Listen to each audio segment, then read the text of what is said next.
বনি ইসরাইলে একজন বদমাশ ছিল, নাম ছিল কিফিল, যে নিজেও নিজেকে মানুষ বলতো না, বলতো আমি কুকুরের চেয়ে অদম।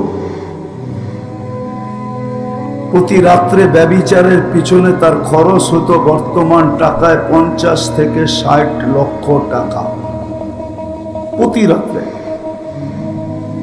এক রাত্রে এক মেয়েকে ধরে নিয়ে আসছে, কামরায় ঢুকায় দিয়া নিজে প্রস্তুতির জন্য চলে গেছে। প্রস্তুত হয়ে যখন কামরায় ঢুকতেছে তো দেখতেছে এক কোনায় বসে কাঁদতেছে। তো জিজ্ঞাসা করতেছে, কাঁদিস কেন? জোর করে তো তোমাকে আনি নাই, টাকা দিয়েই তো নিয়ে আসছি। তো মেয়ে বলতেছিল, কিফিল শোন, আমি বাজারি মেয়ে না, বিপদের কারণে আমি তোর হাতে ধরা দিতে বাধ্য হয়েছি। বিপদ যদি না আসতো তাহলে আমি কোনোদিন তোর হাতে ধরা দিতাম না, কিন্তু কাঁদি কেন শুনবি? তো কিফিল বলতেছে, বলো কেন কাঁদো? তো মেয়ে বলতেছিল, কাঁদি এই জন্য যে কালকে এই চেহারাটা আল্লাহকে কি করে দেখাবো। মনে হয় বুঝাইতে পারিনি।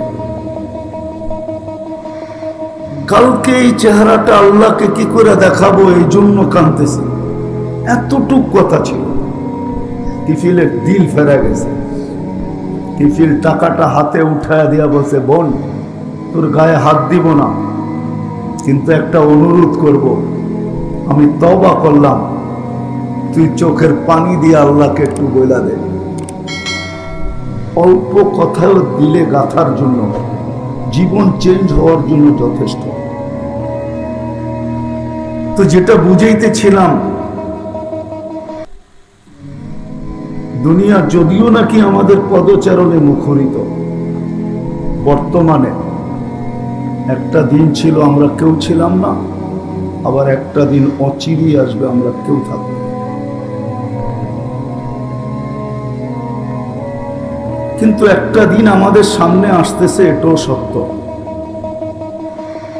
কোরআন যেটাকে বুঝাইতে চাই, যালিকাল ইয়াউমুল হক, একটা দিন আমাদের সামনে আসতেছে। যিনি অস্তিত্ব দিয়েছেন ওনার সামনেই দাঁড়াইতে হবে, ফাঁকি দেওয়ার কোনো সুযোগ নাই। না কারো জন্য ছিল, না কারো জন্য আসে। ফাঁকি দেওয়ার সুযোগ নাই। অচিরেই একটা দিন আসতেছে যেটা চিরসত্য, যালিকাল ইয়াউমুল হক। চাই সেটা আজকে আমার বিবেকে বুঝে আসুক আর না আসুক, আমার বিদ্যা এটার আলোচনা থাকুক আর না থাকুক, দুনিয়ার মিডিয়া এটার চর্চা করুক আর না করুক, সত্য এটাই। যিনি আমাদেরকে নিয়ে আসছেন ওনারই ঘোষণা, যিনি দুনিয়াটা তৈরি করছেন, যার উপরে আজকে আমাদের আধিপত্যের রাজত্ব। এই দুনিয়াটা আমরা তৈরি করি নাই। পুরা কাপাসিয়া বলেন আর কালীগঞ্জ বলেন, যতগুলা গাছপালা লাগানো আছে, যা দেখতেছি, কেউ আমরা বলতে পারবো না যে এগুলা সব আমাদের হাতের লাগানো বা আমাদের পূর্বপুরুষের হাতের লাগানো। কে লাগাইছে? সাজায় আল্লাহ আমাদেরকে উপহার দিয়েছেন। সত্য এটাই। আসতেছে একটা দিন, যেই দিনটা চিরসত্য, যালিকাল ইয়াউমুল হক। ওই দিন আসতেছে, আজকে যদিও বিরাজমান। ওই দিন আমাদের সামনে, সবার সামনে আসতেছে। ছোট বলি আর বড় বলি, শহরের বলি আর গ্রামের বলি, শিক্ষিত বলি আর অশিক্ষিত বলি, শাসক বলি আর শাসিত বলি, সবার সামনে ওই দিনটা আসতেছে যেখানে আল্লাহর সামনে দাঁড়াইতে হবে। আর শুধু ওই দিন দাঁড়াইলে চলবে না, লাতুসআলুন্না আনিন নাঈম। আজকে হয়তো ফ্রি সাপ্লাই দিতেছেন, কোনো প্রতিদান নিতেছেন না, আজকে সব ফ্রি সাপ্লাই। অক্সিজেন বলেন ফ্রি দিতেছেন, সুরক্ষা বলেন ফ্রি দিতেছেন, শ্বাস প্রশ্বাস বলেন ফ্রি চলতেছে, কিডনি বলেন 36 বার ডেলি কুদরত দিয়া ডায়ালিসিস করতেছেন, এই দেহটাকে ফ্রি চালাইতেছেন। সত্য এটাই, এই দেহটাকে আল্লাহ ফ্রি পরিচালনা করতেছেন। নিশ্চয় যদিও অস্তিত্ব দিছেন, নিশ্চয় আমরা অস্তিত্ব লাভ করছি। আল্লাহ সাজাইছেন আর এখন পর্যন্ত সুরক্ষিত করতেছেন। মৌতের রেখা পা দেওয়া পর্যন্ত সুরক্ষিত করবেন, এটাই আল্লাহর ওয়াদা।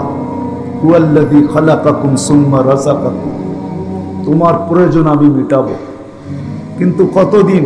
ইলা আজালিন মুসাম্মা, একটা নির্দিষ্ট সময় পর্যন্ত। তারপরে এখান থেকে চলে যেতে হবে, থাকার সুযোগ কারো নাই। ওয়ালাউ ফি বুরুজিন মুশাইয়্যাদা, ইঙ্গিত মনে হয় আল্লাহ এদিকেই দিছেন যে দুনিয়ার সমস্ত টেকনোলজি দিয়ে প্রতিরোধ করলেও তোমাকে কেউ রাখতে পারবে না। সময় আসতে দেরি, আমরা ছমাইরা উঠাইতে দেরি করব না। আখাযনাহু বাগতাতান, তোমাকে ছমাইরা উঠায় নিব। সমস্ত দুনিয়ার মেশিন টেকনোলজি, সমস্ত দুনিয়ার শক্তি দিয়া যদি প্রতিরোধ করো, কোনো লাভ হবে না। ওয়ালাউ ফি বুরুজিন মুশাইয়্যাদা, এটাই বুঝাইছেন। টেকনোলজির প্রতিরোধ দিয়ে কোনো কাজ হবে না, সত্য এটাই। বিদায় আসল কথায় চলে আসি, লম্বা করার সুযোগ তো আমার কাছে নাই, এই জন্য আসল কথায় চলে আসি। কালকের দিনটাকে যদি বিশ্বাস করি, বিশ্বাস করেন? হ্যাঁ, কিয়ামতকে বিশ্বাস করেন? কে কে করেন দেখি? সত্য তো? নামান নামান। বিশ্বাস না করলেও করতে হবে। আজকে হয়তো ইচ্ছা স্বাধীনতা দিছে, আপনি বিশ্বাস নাও করতে পারেন। ইচ্ছা স্বাধীনতা যদি না দিত, তাহলে বিশ্বাস করতে বাধ্য হতাম। বিশ্বাস না করলেও বিশ্বাস একদিন করতে হবে। আজকে ইচ্ছা স্বাধীনতা দিছেন বিদায়, 5টা ইচ্ছা স্বাধীনতা দিছেন আল্লাহ আমাদেরকে। ইচ্ছা করলে যে কোনো শিক্ষায় শিক্ষিত হইতে পারি, ইচ্ছা করলে যেই কোনো পেশায় পেশাজীবী হইতে পারি, ইচ্ছা করলে যেই কোনো মত আদর্শে আদর্শবান হইতে পারি, ইচ্ছা করলে সমর্থ থাকলে যেই কোনো সোসাইটিতে বাস করতে পারি। আর পঞ্চম ইচ্ছা, মৃত্যু পর্যন্ত যেমন খুশি তেমন চলতে পারো। এই ইচ্ছা স্বাধীনতা দিয়েছেন। যদি না দিতেন তাহলে অস্তিত্ব দিল আল্লাহ, সুরক্ষা করেন আল্লাহ, সবকিছু ব্যবহার করি আল্লাহ। আর আপনি বলবেন আল্লাহর বিরুদ্ধে চলবেন, আল্লাহর বিরুদ্ধে, এটা কোনোদিন পসিবল ছিল না, সম্ভব ছিল না। আল্লাহর বিরুদ্ধে চলবে, আল্লাহর বিরুদ্ধে বলবে, আল্লাহর বিরুদ্ধে ভাববে, আল্লাহর বিরুদ্ধে চিন্তা করবে, এটা কোনোদিন সম্ভব ছিল না যদি ইচ্ছা স্বাধীনতা না দিতেন।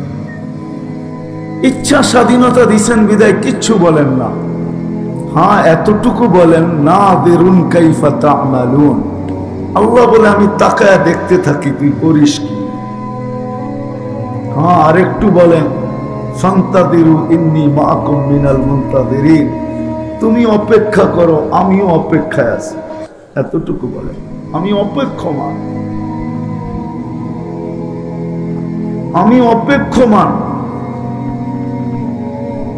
বিদায় কিয়ামত সত্য, কিন্তু হ্যাঁ, কিছু লোক আছে নাও মানতে পারে। ইচ্ছা স্বাধীনতার বশীভূত হইয়া ইচ্ছা স্বাধীনতার কারণে মানলেন না, কিন্তু কালকে মানবে, এটা সত্য। আল্লাহ মানতে বাধ্য করবে, নাইলে কোরআন এই চিৎকার দিত না, রব্বানা ইন্নানা আবসারনা ফারজি'না না'মাল সালিহা ইন্না লামুকিনুন, যে আল্লাহ চোখে দেখা ফেলছি, এখন মানতেছি। ফিরত পাঠান, আর ভুল হবে না। তো পিছন থেকে চিৎকার আসবে, কাল্লা, আর কোনোদিন ফিরত পাঠানো সম্ভব না, আর পাঠানো সম্ভব না। কেননা ছোট একটা জীবন দিছেন 60-70 বছর এই উম্মতকে, তাও ভালোবাসা। ভালো যদি না বাঁচতেন তাহলে এক গাদা জীবন দিতেন আমাদেরকে, এক গাদা। ওই উম্মতের মতো 1000 বৎসর দিতেন আর খাটাইতেন আমাদেরকে, গাদার মতো খাটাইতেন। আমাদেরকে আল্লাহ খাটাইতে চান না, এই জন্য ছোট একটা জীবন দিচ্ছেন, যে বেশি খাটাইতে চাই না তোমাদেরকে।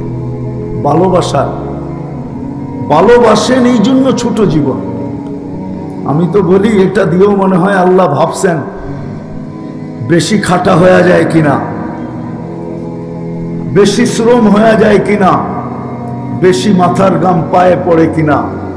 এই জন্য 2 পর্বে আবার কমায়া দিছেন। প্রথম 15 বছর মাফ করে দিছেন, যতক্ষণ পর্যন্ত প্রাপ্ত বয়স্ক না হয় কলম বিরুদ্ধে যায় না। রুফিয়াল কালাম, কলম উঠানো থাকে। তারপরে যা রয়ে গেল 24 ঘন্টায় যতক্ষণ ঘুমাই এটাও মাফ, কলম উঠানো। রুফিয়াল কালাম না এম হাত্তা ইয়াস্তাইকিল। ঘুমন্ত ব্যক্তি যতক্ষণ পর্যন্ত সজাগ না হয় কলম তার বিরুদ্ধে যায় না। তো রয়ে গেল অল্প, এতটুকু জীবন দিছেন শুধু। 30-35 বৎসর হবে হিসাবের খাতায়। ভালোবাসেন বিদায়, তাও এটাকে ভরা দিছেন, খালি দেন নাই, ভরা দিছেন। ওইদিকে যাওয়ার সুযোগ নাই। কোন উম্মতকে এক নেকির বিপরীতে 110 দেন নাই, একের বিপরীতে একই দিছেন। আমাদেরকে শুরুই করছেন 10-এর থেকে। 1 করবে 10, 1 করবে। সত্য তো? আরে জানেন তো 1 করবে কয় লেখা হবে? হ্যাঁ, এটা দিয়ে আমাদের নবীজির মন ভরেন নাই, নবীজির মন ভরে নাই। যখন 10 শুনছেন উনি হাত উঠা দিয়া বলছেন জিদলি উম্মতি, আল্লাহ আমার উম্মতকে আরেকটু বাড়ায়া দেওয়া যায় না? 10 বাড়ায়া দিছেন, এটা কি দিলেন? তা আল্লাহ বলছে 100, আবার বলছে আরেকটু বাড়ায়া দেওয়া যায় না? তো বলছে 700, বলছে আরেকটু বাড়ায়া দেওয়া যায় না? তো আল্লাহ বুঝে ফেলছে সংখ্যা বললে বন্ধু খালি বাড়াইতেই বলবে। এর জন্য আল্লাহ শব্দই নিয়ে আসছেন বিগাইরি হিসাব। আপনার উম্মত যদি আমাকে কোরা দেখাইতে পারে তাহলে আমি হিসাব ছাড়া দিব। হিসাব ছাড়া বোঝেন কি? হ্যাঁ, অসংখ্য বোঝেন? মানে এতগুলা সংখ্যা আমাদের জানা নাই, এটা হলো বেগায়ের হিসাব। এতগুলা সংখ্যা আমাদের কি নাই, আমাদের জানা নাই। এতগুলা দিল। যাক, যেটা বুঝাইতেছিলাম যে আমরা ছিলাম না, আসি, অচিরেই থাকবো, চলে যাব। আজকে যদিও আমরা বিরাজমান, দুনিয়াটা আমাদের পদচারণে মুখরিত, একটা দিন কিন্তু আসতেছে, সত্য একটা দিন আসতেছে। যালিকাল ইয়াউমুল হক, সত্য একটা দিন আসতেছে। যখন বিশ্বাস করি তখন আমি প্রশ্নের কাছে চলে যেতে পারি যে বিশ্বাস যখন আমরা করি যে কিয়ামতের দিন ঘটবে অবশ্যই, তাহলে আপনাদের কাছে আমার প্রশ্ন, বা আমার কাছেও আমার প্রশ্ন, প্রত্যেক শ্রেণীর কাছে আমার প্রশ্ন, কেননা মৃত্যুর তো কোনো বয়স নাই। যদি বয়স থাকতো তাহলে আল্লাহ যুবকদেরকে এইভাবে বলতেন না, শাবাব লা ইয়াক্তারুকা শাবাবুক, যুবক যৌবন যেন তোকে ধোঁকা না দেয়, বিমুখ না করে, মাতাল না করে, ধোঁকা না দেয় যৌবন যেন তোমাকে। কেননা যুবক ভাবে আরো তো বেঁচে থাকবো, বুড়া হব তারপরে না মরবো, সময় তো অনেক হাতে আছে। আল্লাহ সতর্ক করতেছেন, যুবক যৌবন যেন তোকে ধোঁকা না দেয়। কত যুবককে তো আমরা যৌবন সহ কবরের মাটিতে প্যাক করে দিছি, টুকরো ইচ্ছা করলে পারে। আবার আমাদের সবাইকে সতর্ক করতেছেন, লা তাফরাহ বিদুনিয়াতিকা, উন্নতি যেন তোমাদেরকে মাতাল না করে, বিমুখ না করে, উদাসীন না করে। ফাইন্নাকা গায়রা মুখাল্লাদ, তুমি কিন্তু চিরঞ্জীব না।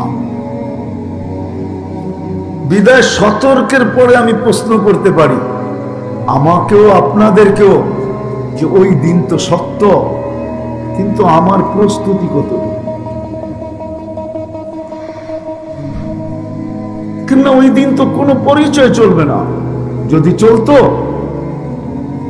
কাপাসিয়া জানি না কোন থানার অন্তর্ভুক্ত এটা, কাপাসিয়ার মানুষ তাহলে আল্লাহ রসুল নিজের মেয়েকে পাশে সামনে বসায়া এইভাবে কোনোদিন বুঝাইতেন না।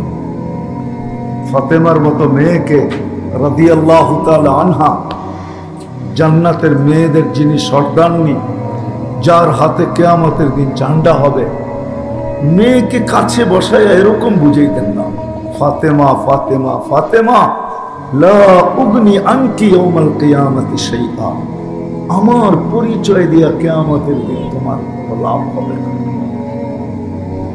আমার পরিচয় দিয়ে আমি কিচ্ছু করার ক্ষমতা রাখি না। তোমার প্রস্তুতি কতটুকু তুমি ভাবো।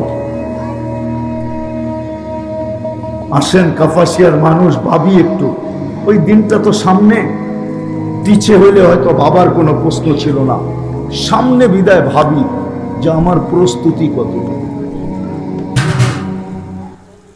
আমার প্রস্তুতি কতটুকু। রাগ হয়ে যাবেন কিনা জানি না, গ্রামগঞ্জে ঘুরি তো, মাঝে মাঝে অট্টালিকা দেখলে দিলে একটা ধাক্কা লাগে। আপনাদেরই অঞ্চলেও পাওয়া যাবে হয়তো, গ্রামগঞ্জের বহুত বাড়ি আছে অট্টালিকার মতো, রাজপ্রাসাদের মতো, আছে না? হ্যাঁ, দেখলে মাঝে মাঝে বড় দুঃখ লাগে যে এই বাড়ির মানুষগুলা তো বড় নিষ্ঠুর হবে একদিন, এদের চেয়ে নিষ্ঠুর কেউ হবে না। প্রমাণ দিতেছি, যিনি বাড়িটা তৈরি করলো নিজের অর্থায়নে, সব কিছু অর্থ বিলীন করে দিয়া, 2 কোটি 4 কোটি 5 কোটি 10 কোটি 20 কোটি সবকিছু বিলীন করে দিয়ে অট্টালিকাটা তৈরি করলো। মরতে দেরি, বাড়ির মানুষগুলা যদি নিষ্ঠুর না হইতো তাইলে এই বাড়ির থেকে বাহির করে ওকে বাসতলায় দিয়ে আসে, তো দিয়ে আসে কি করে? বুঝলাম সাথে সাথে না দিত, 2 4 10 দিন রাইখা, যে তুমি জীবিত যখন ছিলা এই বাড়িতে তখনও তোমার একটা অনুভূতি ছিল, এখন মারা গেছো 2 4 10 দিন থাকো, একটা অনুভূতি নাও, মৃত্যুর পরে এই বাড়িতে তোমার অনুভূতি কিরকম। 10 দিন রাখতো, প্রযুক্তি তো চলে আসছে 10 দিন রাখার, মাসও রাখা যায় ইচ্ছা করলে, প্রযুক্তি চলে আসছে, প্রযুক্তি দিয়েই রাখতো। কেউ তো 2 ঘন্টাও রাখতে চায় না, চায় নাকি? তাইলে ওই বাড়ির মানুষগুলাকে নিষ্ঠুর বলা চলে না? চলে না? কেমন নিষ্ঠুর, কেমন নির্দয়, কেমন মায়াহীন, কেমন দয়াহীন, যে নিজের সমস্ত সম্পদ দিয়ে একটা রাজপ্রাসাদ বানাইল। কিছুদিন এদের সাথে ছিল, এরাও গৌরব বোধ করত যে এই বাড়ির মালিক আমরা। বেচারা মরতে দেরি, বাসতলায় রেখে আসতে দেরি করে না। এটা হলো দুনিয়ার পরিচয়। এটা দুনিয়ার পরিচয় এখানে চলবে না। যদি চলতো তাহলে ফাতেমাকে এরকম বুঝাইতেন না। আচ্ছা, ফাতেমা রাদিয়াল্লাহু তাআলা আনহা বাদেই দিলাম, আল্লাহর রসুলের সবচেয়ে প্রিয় স্ত্রী। জানি না উলামা একমত হবে কিনা আমার সাথে, আর এই শব্দটা আল্লাহর জন্য শোভনীয় হবে কিনা এটাও জানি না। যে স্ত্রীর ঘটক স্বয়ং আল্লাহ, মনে হয় বুঝাইতে পারি, চয়েস করছে কে? আল্লাহ। জিবরিল আলাইহিস সালাম ছবি নিয়ে আসছেন, খুলায় যখন দেখাইছেন তো আল্লাহর রাসূল বলছে ছবি নিয়ে আসা হয়েছে তোমার আমার কাছে। পর্দার থেকে যখন খুলা দিছে তো তাকায় দেখি ফাইদা আনতিয়া হুমায়রা, হুমায়রা তোমার ছবি আম্মা জান আয়েশা রাদিয়াল্লাহু তাআলা আনহা। যে মেয়ে চয়েস করছেন আল্লাহ। কে? আল্লাহ আল্লাহ আল্লাহ। ওই আম্মা জান যার ঘর এখনো জান্নাত, যখন আল্লাহর রসুল ছিলেন তখনও জান্নাত, এখনো জান্নাত। সত্য তো? যখন ছিলেন দুনিয়াতে তখনও, এখনো, কালকেও জান্নাত। ওই আম্মা জানকে বসায় বলতেছে, আয়েশা আয়েশা লা উগনি আনকি ইয়াউমাল কিয়ামাতি শাইআন, আমি তোমার জন্য করার কোনো ক্ষমতা রাখি না। যেই রসুলের হাতের ছোঁয়া লাগলে দুনিয়ার আগুন একটা সুতা জ্বালানোর ক্ষমতা রাখে না। আনাস ইবনে মালিক রাদিয়াল্লাহু তাআলা আনহু কুরমান, ওনার দস্তরখানে আল্লাহ রসুল সাল্লাল্লাহু আলাইহি ওয়াসাল্লাম খানা খাওয়ার পরে হাত মুছছিলেন। আনাস রাদিয়াল্লাহু তাআলা আনহু জীবন বড়টাকে পানি দিয়ে আর পরিষ্কার করেন নাই, আগুন দিয়া পরিষ্কার করতেন। আগুন দিয়া একটা সুতা জ্বালানোর ক্ষমতা ছিল না দুনিয়ার আগুন। উনি নিক্ষেপ করতেন, ময়লা খায়া ফেলতো, ছাই বানায়া দিত, বাহির করতেন, ঝাড়া দিতেন, ফকফকে হয়ে যেত। মানুষ জিজ্ঞাসা করতো, আনাস এই জাদু কোত্থেকে শিখলে? যারা না জানতো তারা জিজ্ঞাসা করতো। তো উনি বলতেন, এটা জাদু না, এটা আল্লাহ রসুলের হাতের ছোঁয়া। অথচ চাচাকে নিজের হাতে কবরে নামাইছেন। আবু তালেবের কবরটা আমি চিনি, জান্নাতুল মুআল্লা বলে ওলামারা যেটাকে, মক্কা। কার পাশে শুয়ে আছেন এটাও জানি। খাদিজাতুল কুবরা রাদিয়াল্লাহু তাআলা আনহার কবরের পাশে আবু তালেবের কবর। আরেকটা কবর আছে বলে ইতিহাসবিদরা, হাজেরা আলাইহিস সালামের কবর, কিন্তু এটা ইতিহাসবিদরা বলে, কতটুকু জানি না। কিন্তু খাদিজাতুল কুবরা রাদিয়াল্লাহু তাআলা আনহার কবর 100-এ 100, ওটার পাশেই আবু তালেবের কবর, জান্নাতুল মুআল্লা। কবরস্থান জান্নাতুল মুআল্লা হইলে কি হবে? পাশের ব্যক্তিটা খাদিজাতুল কুবরা হইলে কি হবে? নিজের হাতে কবরে নামায় একটা চিৎকার দিছেন, আম্মি আম্মি মা তারাক্তালি সাবিলা, চাচা আমার জন্য কোনো সুযোগ রাখলেন না। বলছিলাম কলেমা পড়েন, পড়লেন না। বলছিলাম ঠোঁট হেলান, হেলান নাই। ভাবছিলাম চুপ থাকবেন, কিচ্ছু বলবেন না, তাইলেও হয়তো আল্লাহর কাছে একটা সুযোগ বাহির করতে পারতাম। কিন্তু আপনি শেষমেশ একটা চিৎকার দিলেন, আলা মিল্লাতি আব্দুল মুত্তালিব, আব্দুল মুত্তালিবের ধর্মের উপরে চলে যেতেছি। হায় চাচা, হাতের ছোঁয়া কোনো কাজে দেয় নাই। অথচ আপনি জানেন না, এদিকে গেলে আমিও লম্বা হয়ে যাবো, হারায় যাবো। আমাদের নবীজির ছোঁয়া তো ছোঁয়া, ইশারা যে কত বড় ভাগ্য খোলে। ইশারা তো ইশারা, নবীজিকে কাছ থেকে দেখলে কত বড় ভাগ্য খোলে। সেটা আমাদের সমাজ জানে না। এইখানে একজন পাওয়া যাবে কিনা আমি জানি না। জীবন বল চুল কাটছে বটে, আলেম ওলামা ছাড়া আজ পর্যন্ত সেলুনে যায় বলছে কিনা যে আজকে কিন্তু আমার চুলটা আমার নবীর আদর্শ মতে কেটে দিবে। এরকম শব্দ বইলা মনে হয় এখানে একজনও আজ পর্যন্ত চুল কাটায় নাই। আপনি বলবেন এই শব্দ বললে কি হবে, বা এইভাবে চুল কাটাইলেই বা কি হবে? না না, কিয়ামতের দিন যখন দেখা হবে, তো আমাদের নবীজি দয়ার নবী না, দয়ার সাগর না, কিনারাবিহীন সাগর। উম্মতের জন্য এতটুকু দয়ালু। কিয়ামতের দিন সুযোগ হয়তো দেখা হইলে যে জীবনে কিছু তো করতে পারি নাই, আপনার আদর্শ মতো 2-1 চুল কাটছিলাম, শুনছি আপনি বড় দয়ালু, দয়ার ভান্ডার, আজকে আমাকে কি দিবেন দেন না, এই হাত পাতার সুযোগ হইত। কিন্তু একজনও তো বলতে পারবো না যে আমি এই শব্দ বইলা চুল কাটছি, যে নবীর স্টাইলে চুল কাটা দাও। তো যেটা বুঝাইতেছিলাম, জিনাকে কাছের থেকে দেখলে ভাগ্য খোলে। রব্বে কাবার কসম, যে এই দুনিয়াতে একবার স্বপ্নে দেখা ফেলছে, ওকে লেখা দেওয়া যায় তোর ভাগ্য খুলে গেছে, আর কোনোদিন কেউ বন্ধ করতে পারবে না। কি বলে ওলামা? জিজ্ঞাসা করেন, যে একবার নবীকে স্বপ্নে দেখছে, নারী হোক আর পুরুষ হোক, যুবক হোক আর বৃদ্ধ হোক, যে একবার দেখছে ওর ভাগ্য খুলে গেছে। লেখা দেওয়া যায়, লেখা ইসলামেও তোর ভাগ্য খুলে গেছে। ভাগ্য যদি না খুলতো, দেখা দেয় না, আমরা দেখি কোনটা? আরে বলেন না, দেখি না দেখা দেয়? দেখা দেয়, সত্য তো? হ্যাঁ, ভাগ্য না খুললে দেখা দিতেন না, ভাগ্য খুলছে বিদায় দেখা দিছে। আর যারা এখনো দেখি নাই, মনে ব্যথা নিতে পারি যে হায় এখনো মনে হয় ভাগ্য খোলে নাই।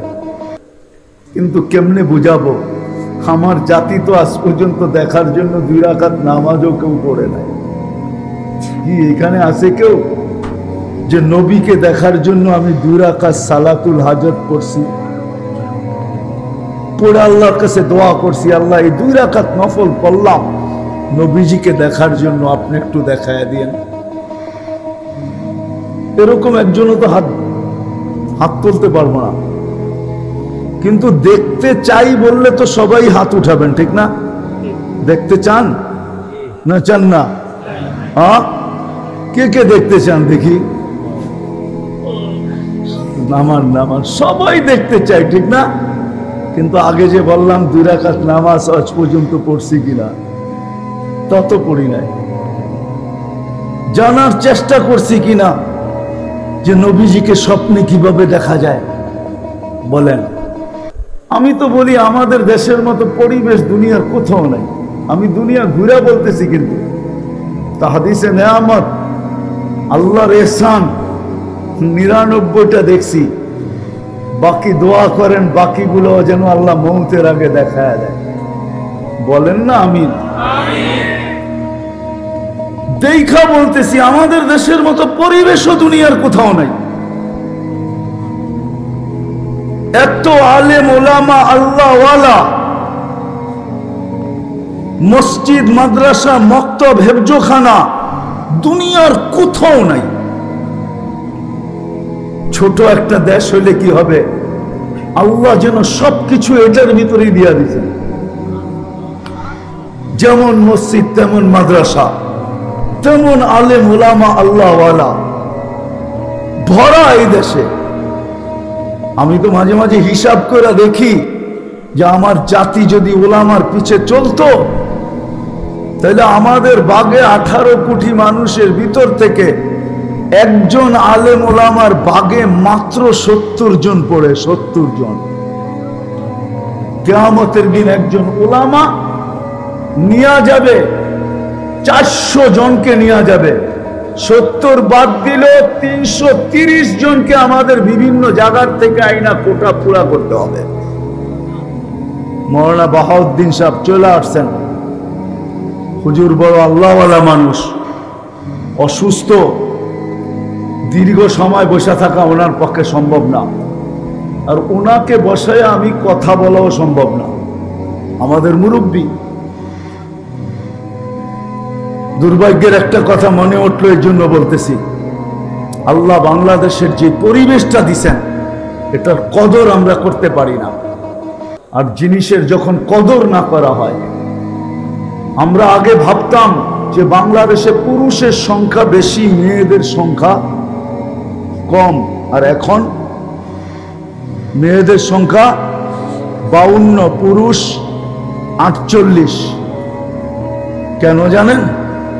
দিন দিন মেয়েদের সংখ্যা বাড়তেছে, কেননা নারীদের কাছ থেকে এখন পুরুষের কদর বের হয়ে গেছে, মূল্যায়ন বাহির হয়ে গেছে। আর এটা হাদিসের কথা, যখন নারীরা পুরুষদের মূল্যায়ন ছেড়ে দিবে, তখন পুরুষ আল্লাহ ধরাধর উঠায় নিয়ে নিবে। একদিন আসবে একজন পুরুষের জন্য 50 জন নারীর জন্য একজন পুরুষ দেখা যাবে। ঠিক এরকমই মুরব্বীদের কদর না করলে মুরব্বী উঠা যায়। 2020-এ বাংলাদেশে এমন ঝাড়ু দিছেন আল্লাহ, আমাদের সব মুরব্বী 2020 আর 21-এ উঠা গেছে। ওর পর থেকে প্রতি মাসে, গতকালকেই ভারতবর্ষের একজন নাম করা বুজুর্গ উঠা গেছে, প্রতিদিন উঠা যেতেছে। যারা আছে তাদেরকে কদর করি। বিদায় হুজুর এখন আসবে, উঠাউঠি করব না। আমি যেটা বুঝাইতেছিলাম যে মেরে দোস্ত, কালকের দিন তো শক্ত, কিন্তু আপনার আমার প্রস্তুতি কতটুকু? প্রস্তুতি নিয়ে যেতে হবে। কতটুকু প্রস্তুতি? আমারটা আমাকে নিয়ে যেতে হবে।